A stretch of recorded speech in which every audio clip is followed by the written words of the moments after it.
金に困ってんなら相談乗るぜ。俺は金貸しだから。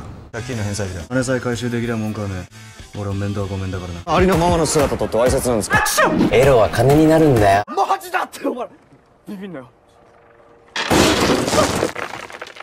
おいてめえよくも人のこきしむぞ。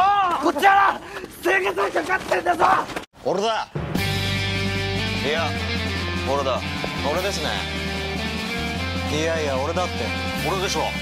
俺だよ。俺忘れてね。いや俺だ。世界は誰かの仕事でできている。